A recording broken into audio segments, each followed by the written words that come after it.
Okay, let's unpack this. Today, we're plunging into the golden age of Argentine tango.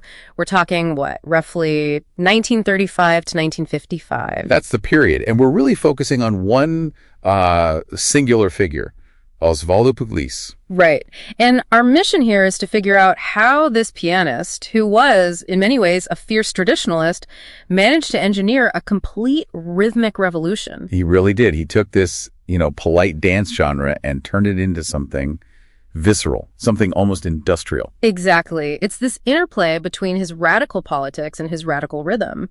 It's fascinating how he was kind of anticipating the musical avant-garde, but still kept people completely glued to the dance floor. Yeah. And what's so interesting is that his politics weren't just an idea. He was a committed Communist Party member from 1936. And he actually built his orchestra around that ideology. He did. He rejected the whole top-down hierarchy and organized it as a cooperative. So income was shared based on things like contribution and how long you'd been there. Precisely. And what you get from that is this incredible loyalty and stability. I mean, some of the core members stayed with him for nearly 30 years. But that must have been incredibly difficult to maintain with the political pressures in Buenos Aires at the time. It was a constant defiance, and that loyalty was tested all the time. When Pugliese was jailed, which happened pretty frequently during the Peronist era. What would they do? Just cancel the gig? No, and this is the amazing part. The orchestra would perform, but they'd do it with an empty piano bench. Wow. And right there on the keys, they would place a single red carnation. The clavel rojo. It was this powerful symbol. It's saying the leader is absent, but the music, the collective, it isn't broken. Exactly, and you can really hear that defiance in the music itself. Which brings us to his signature rhythm, la yumba. La yumba, yeah, he coined it himself. It's onomatopoeia, yumba, yumba. He said it sounded like metalworking, like an industrial pulse. So how does that work mechanically? It's really about two opposing forces. The yum. That's a heavy, sharp marcato accent on beats 1 and 3. Very forceful. Your down beats. The driving down beats. Then the bache is the opposite. It's a soft, dragging sound on beats 2 and 4. An arrastre.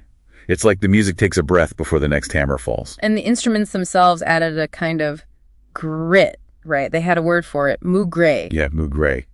Literally dirt. So they were trying to make it sound aggressive. Aggressive and urban, I'd say.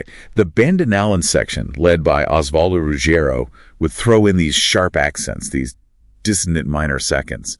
It gave it a really gritty, working-class texture. Now, to get the full emotional range, he also used two very different singers. Totally different. First, you had Roberto Chanel. He was that streetwise compadrito character, a bit nasal, very rhythmic. He locked right into that beat. Perfectly. Yeah. And then you had Alberto Moran, the complete opposite, a dramatic, velvet-toned romantic. And he would stretch the phrases, right, using rubato, that fluctuation in tempo. He would. But here's the really interesting part. It wasn't just him.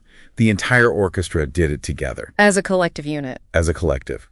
They would all slow down, build this immense tension, and then just release it all at once back into the driving yumba. Which must have been incredibly demanding for the dancers. Oh, completely. You had to have this intense, grounded walk to interpret those shifts. It wasn't like his peers.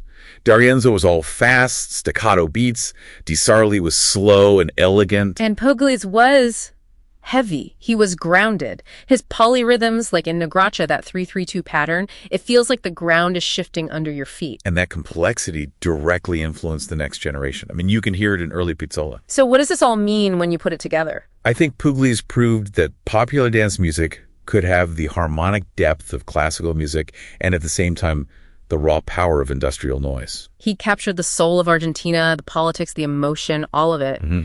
Which brings us to a final thought. There's this legend that tango musicians today will chant Pugliese, Pugliese, Pugliese 3 times before a show to ward off bad luck. So is it just superstition? Or is it something more? Given his life of fighting persecution with collective strength, maybe it's a reminder that great art, requires you to challenge the status quo.